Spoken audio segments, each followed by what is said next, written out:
The Bengali টিউশনে তোমাদের সকলকে স্বাগত। আমি শুভময়। আজ তোমাদের পোস্টমাস্টার গল্পের বিষয়বস্তু এবং তারপরে কিছু এমসিকিউ প্রশ্নোত্তর নিয়ে আলোচনা করছি। কলকাতার ছেলে পোস্টমাস্টারের চাকরি নিয়ে উলাপুর গ্রামে আসতে বাধ্য হয় এবং উলাপুর গ্রামে এসে তার অবস্থা হয় অনেকটা জল থেকে ডাঙায় তুললে মাছ যেমন ছটফট করে তেমন। মানে উলাপুর গ্রামে এসে সে জল থেকে ডাঙায় তোলা মাছের মতো ছটফট করছিল। পানা পুকুর এবং জঙ্গলে ঘেরা গ্রাম্য পরিবেশে তার মোটেই ভালো লাগছিল না। এবং তার সাথে বলে রাখি, সেখানকার মানে উলাপুরের যে লোকজন তারা ছিল কথা বলার অযোগ্য।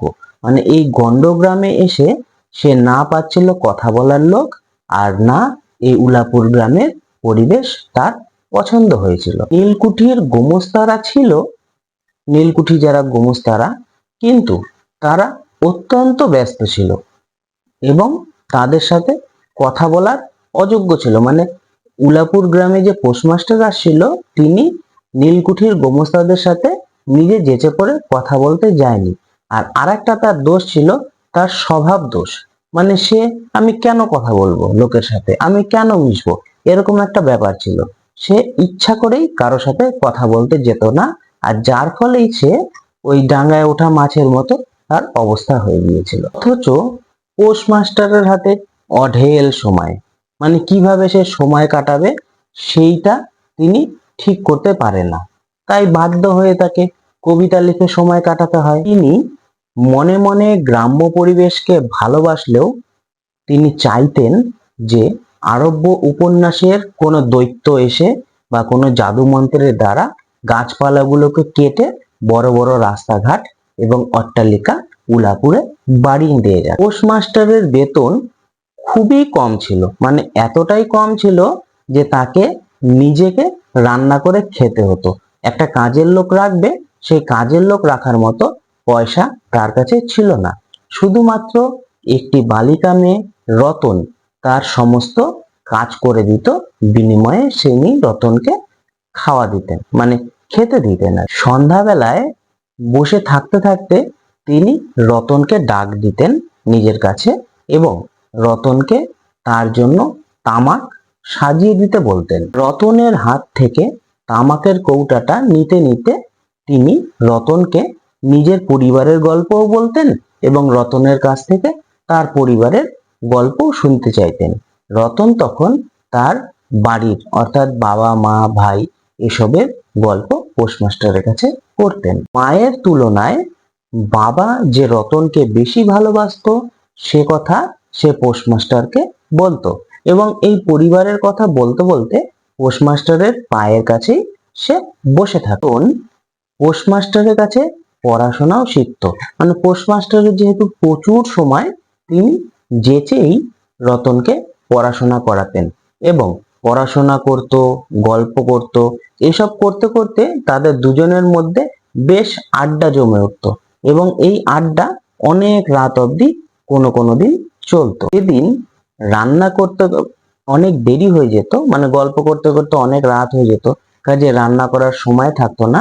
সেদিন পোস্টমাস্টার সকালের বাসি খাবার রতনকে একটু গরম করে দিতে বলতেন এবং দুটো রুটি তার জন্য করে দিতে বলতেন এবং সেটি খেয়েই তিনি রাতে ঘুমিয়ে যেতেন। আবার কোনো কোনো দিন পোস্টমাস্টার নিজের বাড়ির কথাও রতনকে বলতেন, মানে খোলামেলা আলোচনা হতো। তিনি তার মা, দিদি, ভাই ইত্যাদির কথা রতনকে বলতে বলতে অনেক সময় তাদের দুজনের মধ্যে কেটে যেত।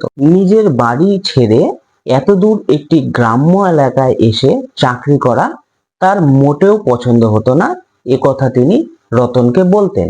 এবং গ্রামের সেই অশিক্ষিত বা বলা চলে ছোট বালিকা রতন কিছুটা বুঝতেও পারত এবং কিছুটা বুঝতেও পারতো না। এবং বলা বাহুল্য এখানে পোস্টমাস্টার এমন এমন কথা বলতো যেগুলি রতনকে বলা উচিত ছিল না বা রতনকে বলা তার সঙ্গত হতো না। এভাবেই তাদের মধ্যে বন্ধুত্বের মতো একটি সম্পর্ক গড়ে উঠেছিল।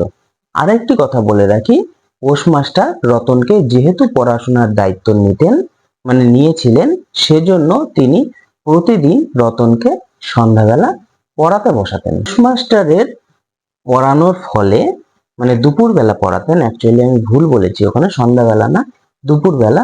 দুপুরবেলা পড়ানোর ফলে রতন খুব অল্প দিনের মধ্যে স্বরবর্ণ, ব্যঞ্জনবর্ণ এবং যুক্তাক্ষর শিখে নিয়েছিল। সময়টা ছিল শ্রাবণ মাস, চারিদিকে বৃষ্টি, জল থই থই অবস্থা, চারিদিকে পুকুর, নালা, খাল, বিল সব ভরে গিয়েছে, বৃষ্টি অঝরে পড়ছে। এমন সময় পোস্টমাস্টার অসুস্থ হয়ে পড়েছিলেন। এই দুর্যোগের সময় বা পোস্টমাস্টারের এই খারাপ সময়ে রতন, তার ছোট বালিকাটি থাকলো না, সে তখন তার মায়ের ভূমিকা নিয়ে নিল। মানে একটা মা তার ছেলেকে যেভাবে সেবা শুশ্রূষা করে, ঠিক রতনও সেই ছোট্ট বালিকাটি আর না থেকে সে মায়ের ভূমিকা নিয়ে পোস্টমাস্টারের ঠিক উপযুক্ত সেবা করতে লাগলো। দূর থেকে ডাক্তার ডেকে আনলো, ওষুধ সময় মতো খাওয়ালো, পায়ের কাছে সব সময় বসে সেবা করলো, রান্না যথাসময়ে করে দিল। এ সমস্ত পরিচর্যা রতন করতে থাকে। বারবার পোস্টমাস্টারের কুশল জানতে চাইলো এবং সারা রাত মাথার কাছে জেগে থেকে সেবা শুশ্রূষা করে এক সময় সে পোস্টমাস্টারকে ভালো করে তুলল। অনেক দিন পরে পোস্টমাস্টার যখন সুস্থ হয়ে উঠল, তিনি একটি সিদ্ধান্ত নিলেন যে এই গ্রামে আর চাকরি করা যাবে না।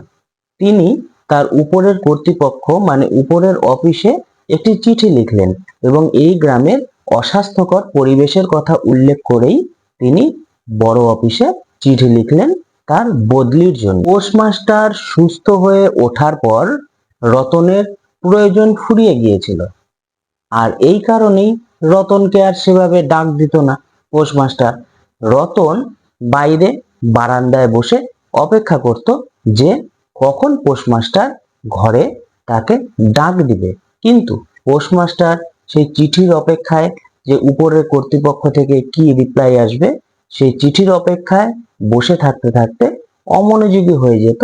তিনি রতনকে কিন্তু ডাক দিতেন না, আর রতন এদিকে অপেক্ষায় বারান্দায় বসে থাকে। রতন মাঝে মাঝে বারান্দা থেকে উঁকি মেরে দেখতো যে পোস্টমাস্টার কি করছে।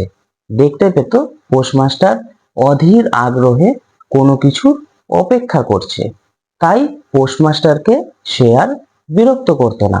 আর একটা জিনিস, এই যে পোস্টমাস্টার তাকে ইগনোর করছে বা পোস্টমাস্টার তাকে পাত্তা দিচ্ছে না, তবুও রতন তার পড়াশোনা যেটুকু শিখেছিল পড়াশোনা চালিয়ে যাচ্ছিল। বেশ কয়েকদিন পর একবার রতনের ডাক পড়ে ঘরে।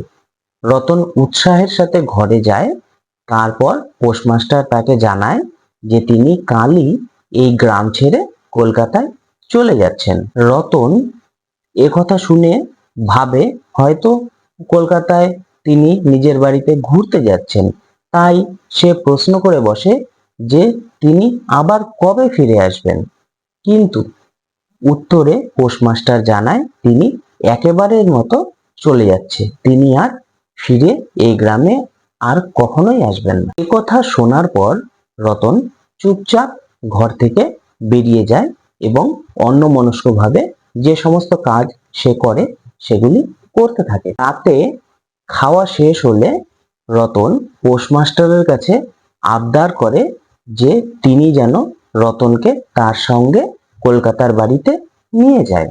রতনের এ কথা শুনে পোস্টমাস্টার তা হেসে উড়িয়ে দেয় এবং বলে কিভাবে তা সম্ভব। ছোট্ট বালিকা রতন বুঝতে পারে না যে পোস্টমাস্টার কেন এ কথাটি বলল, মানে তাকে নিয়ে যাওয়া সম্ভব নয় কেন। এবং পোস্টমাস্টার যে হাসিটা দিয়েছিল এই হাসিটা সারা রাত তার মনে প্রতিধ্বনিত হতে থাকে। পরদিন সকালে উঠেই পোস্টমাস্টার দেখতে পায় তার স্নানের জল তৈরি করা আছে। মানে পোস্টমাস্টারের একটু অভ্যাস ছিল, তিনি নদী থেকে তোলা জলে স্নান করতেন। পোস্টমাস্টার কখন কাল সকালে যাবে সেটি রতনের জানা ছিল না, এই কারণেই সে ভোরবেলা উঠে নদী থেকে জল তুলে তার স্নান ঘরে রেখে দিয়েছিল, কারণ সে জানতো না পোস্টমাস্টার কখন যাবে। পোস্টমাস্টার তাহলে ভোরবেলা বা সকালে উঠেই দেখতে পায় তার জন্য জল তৈরি। পোস্টমাস্টার স্নান করার পর রতনকে ডেকে বলে রতন যেন চিন্তা না করে, কারণ যে নতুন পোস্টমাস্টারটা আসবে তিনি তাকে বলে দিয়ে যাবেন যে তার মতোই যেন তিনি রতনকে সেবা শুশ্রূষা করেন এবং দেখে শুনে রাখেন। পোস্টমাস্টারের এই কথার মধ্যে স্নেহ, মায়া, মমতা থাকলেও রতন এই কথাটিকে মেনে নিতে পারেনি। তখন সে অঝরে কান্না করতে শুরু করে দেয়। কাঁদতে কাঁদতে রতন জানায় তার জন্য কাউকে কিছু বলে দিয়ে যেতে হবে না। সে যেমন ছিল বা যেমন এর আগে তার দিন কাটছিল সেইভাবেই তার দিন কেটে যাবে। এদিকে পোস্টমাস্টার বুঝতে পারে না রতনের কান্নার কারণটা কি। নতুন পোস্টমাস্টারকে চার্জ বুঝিয়ে দিয়ে তিনি রতনকে ডেকে কিছু পরিমাণ অর্থ রতনের হাতে দিতে চান এবং বলেন যে এই কিছু টাকা দিয়ে তোমার বেশ কিছুদিন চলে যাবে।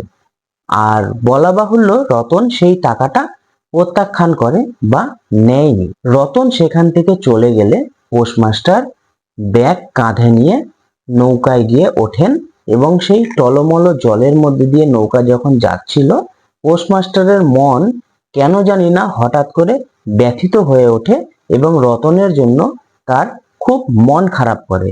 তার মনে হচ্ছিল বারবার সে ফিরে গিয়ে রতনকে তার সাথে কলকাতায় নিয়ে যাবে। এদিকে রতন চোখের জলে বুক ভাসিয়ে পোস্ট অফিসের চারিদিকে ঘুরপাক খেতে থাকে। সে কিন্তু পোস্ট অফিস থেকে দূরে যায়নি, কারণ সে মনে মনে আশা করছিল পোস্টমাস্টার নিজের ভুল বুঝতে পেরে হয়তো রতনকে আবার ফিরিয়ে নিতে আসবে। রতনের এই ভাবনা রতনকে পোস্ট অফিস থেকে দূরে যেতে দেয়নি।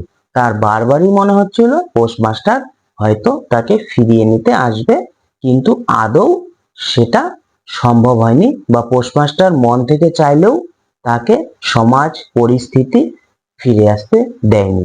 সে কলকাতার দিকে চলে গিয়েছিল। এই হলো পোস্টমাস্টার গল্পের বিষয়বস্তু। এবার আমরা পোস্টমাস্টার গল্পের কিছু এমসিকিউ প্রশ্ন উত্তর নিয়ে আলোচনা করব। পোস্টমাস্টার গল্পটি লিখেছেন, অপশনগুলি হলো রবীন্দ্রনাথ ঠাকুর, বলেন্দ্রনাথ ঠাকুর, সত্যেন্দ্রনাথ ঠাকুর। সঠিক উত্তর রবীন্দ্রনাথ ঠাকুর। পোস্টমাস্টার প্রথম কাজ আরম্ভ করেন। অপশনগুলি হলো মশাট গ্রামে, জনাই গ্রামে, উলাপুর গ্রামে। সঠিক উত্তর উলাপুর গ্রামে। পোস্টমাস্টার অবসর সময়ে লিখতেন। অপশনগুলি হলো গল্প, কবিতা, উপন্যাস। সঠিক উত্তর কবিতা লিখতেন। পোস্টমাস্টার নিজে রান্না করে নিতেন, কারণ তার কি ছিল না। অপশনগুলি হতো রান্না করতে ভালো লাগতো, বেতন অতি সামান্য ছিল, অন্যের হাতের রান্না খেতে পছন্দ করতেন না। সঠিক উত্তর বেতন অতি সামান্য ছিল। যে মেয়েটি পোস্টমাস্টারের কাজকর্মে সাহায্য করত তার নাম কি ছিল? অপশনগুলি হলো কুসুম, রতন, কমলিনী। সঠিক উত্তর রতন। রতনকে পড়ানোর সময় ছিল। অপশনগুলি হলো দুপুরবেলা, বিকেলবেলা, সন্ধেবেলা। সঠিক উত্তর দুপুরবেলা। রতন স্বরে অ, স্বরে আ ছাড়া কি শিখেছিল? অপশনগুলি হলো যুক্তাক্ষর, যৌগিক স্বর, মৌলিক স্বর। সঠিক উত্তর যুক্তাক্ষর। পোস্টমাস্টার যে কারণ দেখিয়ে বদলির আবেদন করেছিলেন তা হলো, অপশনগুলি হলো স্থানীয় অস্বাস্থ্যকর পরিবেশ, পানীয় জলের অভাব, থাকা খাওয়ার অভাব। সঠিক উত্তর স্থানীয় অস্বাস্থ্যকর পরিবেশ। বদলির আবেদন নামঞ্জুর হলে পোস্টমাস্টার কি করেছিল? অপশনগুলি হলো কাজে জবাব দিয়েছিল, নতুন কাজ খুঁজে নিয়েছিল, পুনরায় বদলির আবেদন করেছিলেন। সঠিক উত্তর কাজে জবাব দিয়েছিলেন। কলকাতার অভ্যাস অনুযায়ী পোস্টমাস্টার স্নান করতেন। অপশনগুলি হলো পুকুরের জলে, তোলা জলে, কলের জলে। সঠিক উত্তর তোলা জলে। রতন পোস্টমাস্টারের স্নানের জল আনত। অপশনগুলি হলো পুকুর থেকে, নদী থেকে, কুয়ো থেকে। সঠিক উত্তর নদী থেকে। বাড়ি ফিরে যাওয়ার সময় পোস্টমাস্টার রতনকে দিয়েছিলেন। অপশনগুলি হলো সোনাদানা, টাকা, গহনা। সঠিক উত্তর টাকা। রতন পোস্ট অফিসের গৃহের চারিপানে ঘুরে বেড়াতো, কারণ অপশনগুলি হলো টাকা পয়সা পাওয়ার আশায়, দাদাবাবু যদি ফিরে আসে, নতুন পোস্টমাস্টারের নির্দেশে। সঠিক উত্তর দাদাবাবু যদি ফিরে আসে।